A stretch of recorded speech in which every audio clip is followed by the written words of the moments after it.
You sit down for a game of Magic. You've got your deck and your opponent across the table. You shake hands, shuffle up, say good luck, and then this happens.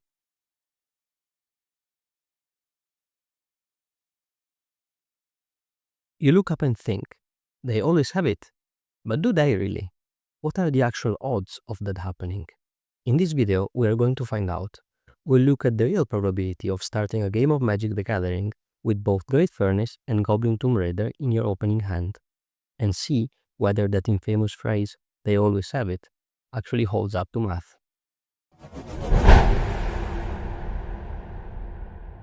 The mathematical tool we will be using today is called Hypergeometric Distribution. It is a function that helps us calculate probabilities when drawing from a finite deck.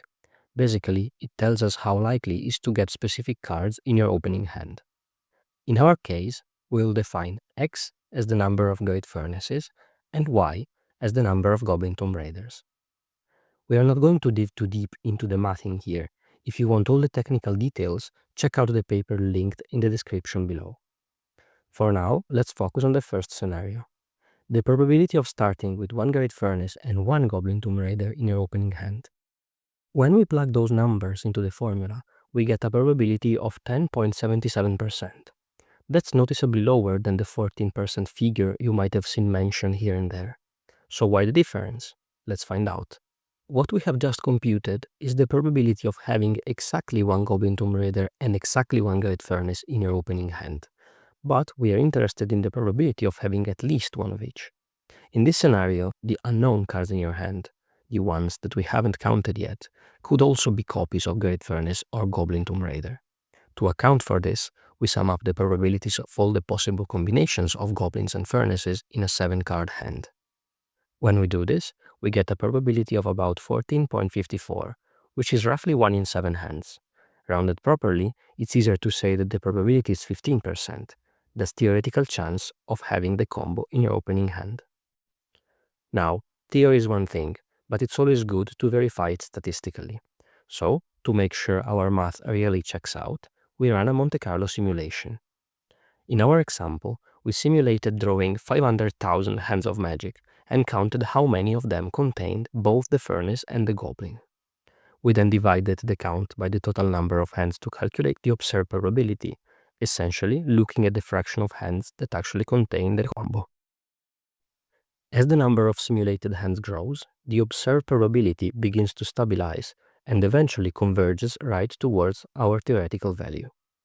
That's the beauty of Monte Carlo. It turns pure math into real measurable evidence, confirming that our calculation is both accurate and reliable. So, is this the best we can get? This brings us to section 3, where we examine the probability of having at least one Great Furnace and at least one Goblin in a functional opening hand. Now, what exactly do we mean by functional hand? Simply put, it is a hand that lets you actually start playing the game, meaning it contains at least one land you can use. For this analysis, we are not digging into optimal hands in the sense of gameplay. We are just looking at hands that are playable and can realistically be kept. In mono-red decks, even one lander can often just work fine. Now, I'm not recommending that you keep one landers all the time, but it happens and it's relevant here. And since Great Furnace counts as a land, a hand with only one Furnace is still functional for our purposes. This assumption simplifies things quite a bit. Under these conditions, the probability of having both a Goblin and a Furnace in your opening hand doesn't really change. It stays around 14.54%, the same as before. So, while this case doesn't give us a higher number, it's still worth noting, because in other 2 cards combos, this functional hand constraint can shift the probability.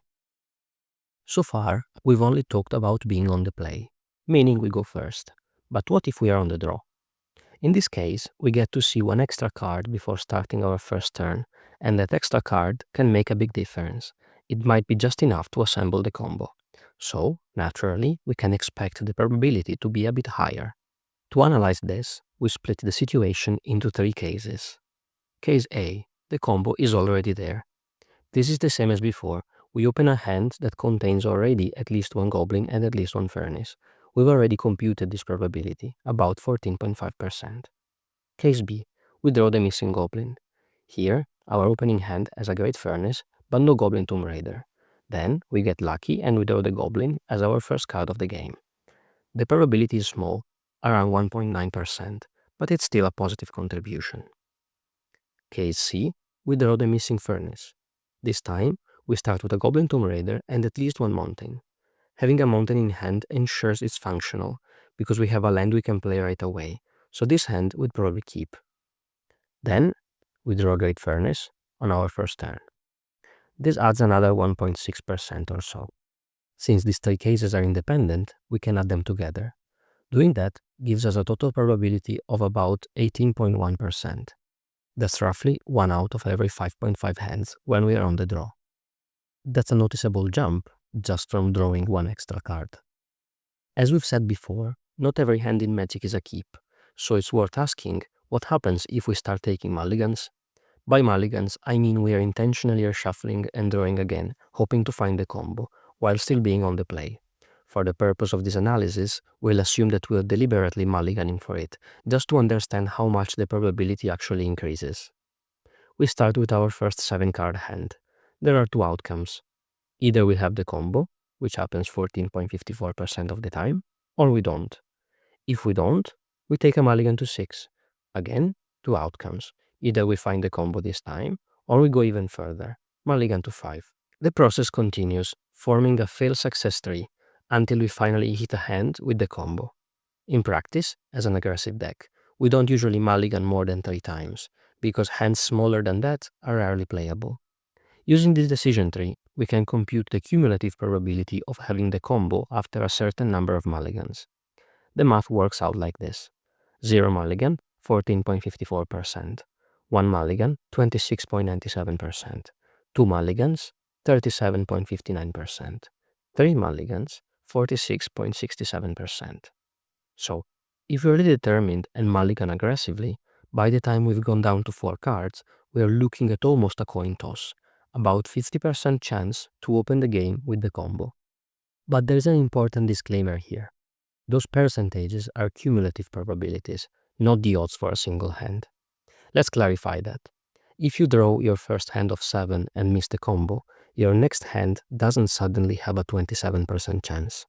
It still has the same 14.5 chance per shot, just like the first one. The 27 value represents the combined chance of finding the combo in either of your first 2 hands. Each draw is an independent event, so the base odds per hand stays the same. To sum this up, what kind of conclusions can we draw from all this analysis?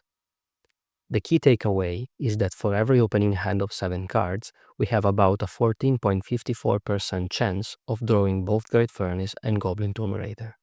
If we are on the draw, that extra card before the first turn increases the probability to roughly 18%, a small but meaningful bump. Now, if we also allow mulligans, the 14.54 baseline grows by roughly 10% for each mulligan we take. Just remember the disclaimer before. These are cumulative probabilities, not the odds for a single draw. Points 2 and 3 are probably the main reasons why the "they always have it" feeling is so common.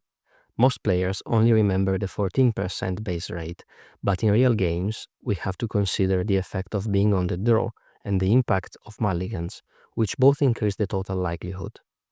So, when you combine these factors and round the numbers properly, it's more accurate to say that the combo shows up much more often, depending on the situation. That's still not every time, but it's frequent enough to feel like it is. Finally, this same mathematical framework, the hypergeometric distribution, can be applied to any 2-card combo in Magic, as long as we adjust for what counts as a functional keep. For example, in some decks, we might also include basic lands or other enabling cards in the analysis. I hope this video helped you to get a clearer understanding of the Goblin plus Furnace situation, why it happens as often as it does, and why it feels like it happens even more. If you have any questions or want to see similar analysis, let me know in the comments below. Thanks for watching and see you next time.